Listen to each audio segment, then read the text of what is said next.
So hello सब guys, कैसे हो आप सब लोग। आई होप सब बढ़िया होंगे। तो आज की वीडियो पर हम बात करने वाले हैं बॉडी बिल्डिंग के एक टॉपिक के ऊपर। और आज का टॉपिक जो है हमारा वो ये है कि हाउ टू कट फैट या how to cut belly fat. तो हम दोनों के ऊपर बात करने वाले हैं। वैसे दोनों टॉपिक एक टॉपिक के ऊपर कवर हो जाएंगे, बट मैं आपको अच्छे से एक्सप्लेन करूंगा कि इन दोनों का कॉन्सेप्ट कॉन्सेप्ट क्या है करके, ठीक है। तो हम बात करते हैं पहले फैट के ऊपर, जो ओवरऑल बॉडी फैट है। अगर आपको अपनी बॉडी ट्रांसफॉर्म करना है, बल्कि टू कट आपको ट्रांसफॉर्म करना है, तो आप कैसे क्या करना है पड़ेगा आपको, ठीक है ना। उसके बाद हम बात करेंगे बेली फैट के ऊपर। तो बहुत से लोग हैं जो अपनी बॉडी को ट्रांसफॉर्म करते हैं लीन टू बल्क। बल्क करना जरूरी है क्योंकि उस टाइम आपका मसल मास ग्रो होता है। उसके ऊपर मैंने ऑलरेडी वीडियो बना दी है। तो आज हम बात करने वाले हैं बल्क टू कट। तो जो हमने अपनी बॉडी को इतना बड़ा ह्यूज बनाया है, उसमें जो फैट है उसको कैसे हटाएं। तो कटिंग के टाइम पे आपके लिए सबसे इंपॉर्टेंट होगा आपका कैलोरी, जो कि आपको कैलोरी डेफिसिट में खाना है, सरप्लस में नहीं लेना है। सरप्लस में कब लेते हैं, जब आपको गेनिंग करनी होती है। तो अभी आपको कटिंग करना है तो कैलोरी डेफिसिट में खाना पड़ेगा आपको, ठीक है ना।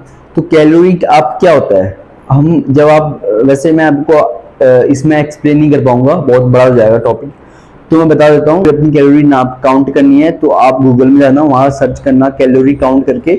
उसमें वो आपका बॉडी वेट मांगेगा, एज मांगेगा, और जो भी चीज मांगेगा आप उसको फिल करोगे तो आपकी नॉर्मल कैलोरी आ जाएगी। और जो भी नॉर्मल कैलोरी आएगी उसमें से आपको 500 या 600 कैलोरी आपको कम खानी है, तब जाकर आप कैलोरी डेफिसिट में जाओगे, ठीक है ना। उसके बाद जब आप कैलोरी कम लोगे तो क्या होता है, जैसे कैलोरी कम लिया, ठीक है, उसके बाद आता है सेकंड चीज वर्कआउट्स। आप गए जिम में वर्कआउट्स करने, आपने अपनी बॉडी को तोड़ा, आपकी बॉडी को चाहिए एनर्जी। उस टाइम क्या होगा, जो आपकी एनर्जी होगी वो फैट से, जो आपका फैट बन रखा है पूरी बॉडी में, वहां से खींचेगा। उसके बाद जाकर आपकी उस टाइम जाकर जब आपकी बॉडी से फैट खींचता है तो जाकर फैट लॉस होता है।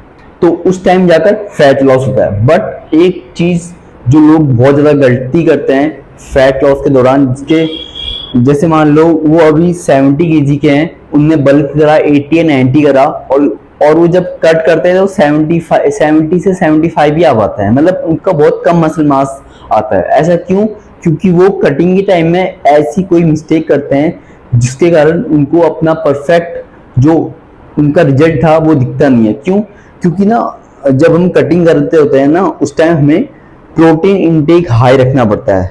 मैंने क्या बोला, कैलोरी कम रखनी है, बट कैलोरी में से कार्ब्स लोड आपको कम करना है। आपको कार्ब्स का लोड कम करना है, प्रोटीन में से आपको कैलोरी कम नहीं करनी है, आपको कार्ब्स में से कैलोरी कम करनी है, प्रोटीन को हाई करना है। जब आप कार्ब्स का कम करोगे तो वो आपको एनर्जी कम देगा, और जब एनर्जी कम देगा तो तब आपकी जो फैट होता है वहां से एनर्जी खिंचती है, और तब जाकर फैट लॉस होता है। बट उस टाइम अगर मान लो आपने कार्ब्स भी कम दिया है एंड प्रोटीन भी कम दिया है, तो क्या होगा, जो आपका मसल है वहां से भी एनर्जी खींचेगा, और आपका फैट लॉस के साथ साथ मसल लॉस भी होता है। तो ये गलती बहुत सारे लोग करते हैं, जिसके कारण जब भी वो अपनी बॉडी को कट करते हैं तो उनको अपना बेस्ट रिजल्ट नहीं दिख पाते। तो ये गलती आप मत करना। जैसे आप कार्ब्स लोड कम करोगे तो अपना प्रोटीन इंटेक हाई कर लेना। आपको कैलोरी कम तो करनी है, बट कार्ब्स से, प्रोटीन से नहीं। और उस टाइम आपको प्रोटीन के साथ साथ थोड़ा सा हेल्दी फैट और ऐड ऑन करना है। मैं हेल्दी फैट की बात कर रहा हूँ। फैट का मतलब ये नहीं कि आप बर्गर पिज्जा खा रहे हो, ऐसा नहीं। हेल्दी फैट आपको मिल जाता है एग के जो येलो पोर्शन होता है उसमें मिल जाता है, दही में सॉरी घी में मिल जाता है, और बहुत सारी चीज़ों में आपको हेल्दी फैट मिल जाता है, ड्राई फ्रूट्स में, बहुत सारी चीज़ों में मिल जाएगा। आप सर्च कर लेना गूगल में। तो पहला चीज आपका कैलोरी डाइट आपको कैसे मैनेज करनी है वो मैंने बता दिया। आपको कार्ब्स का लोड कम करना है, प्रोटीन का इंटेक ज़्यादा करना है, और हेल्दी फैट का थोड़ा सा उससे ज़्यादा करना है। उसके बाद हम बात करेंगे वर्कआउट्स के बारे में। वर्कआउट्स का स्पीड क्या रहेगा आपका, 3 से 4 सेट, और आपको रैप्स थोड़ा से ज़्यादा लेने पड़ेंगे, 15 to 20 रैप हर सेट में। और ट्राई करना कि आपका जो बीच में गैप होता है ना, रेस्ट वाला गैप हर सेट के बाद, उसमें थोड़ा सा कम गैप देना, ज़्यादा गैप मत देना। एंड वर्कआउट इतना इंपॉर्टेंट नहीं है, अगर आप इस चीज़ को करोगे तो आपको रिजल्ट ऑटोमेटिकली देखेंगे। और उसके साथ साथ 2 चीज़ आपको और छोड़नी पड़ेगी, एक शुगर और दूसरा सॉल्ट।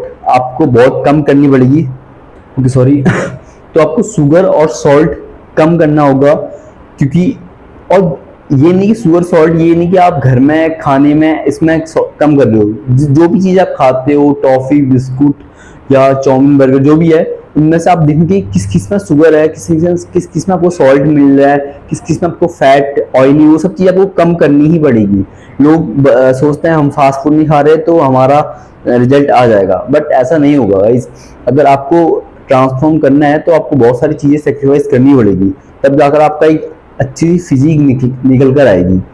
तो आपको वो चीज़ कम करनी पड़ेगी, ठीक है ना। 3 चीज़ होगी। उसके बाद हम बात करेंगे रेस्ट के बारे में।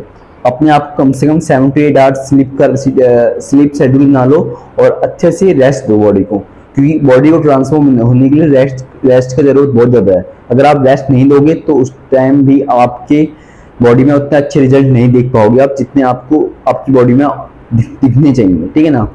तो उसके साथ साथ कुछ और चीज़ें जिससे आपकी कटिंग में आपको हेल्प मिल सकती है, जैसे कि कार्डियो, वॉकिंग हो गया। आप वॉक कर सकते हो 5,000 से 10,000 स्टेप्स आप वॉक कर सकते हो डेली, या कार्डियो कर सकते हो। सो आई होप ये वीडियो आपकी हेल्पफुल रही होगी। मिलते हैं नेक्स्ट वीडियो में, तब तक के लिए bye bye, take care, love you all.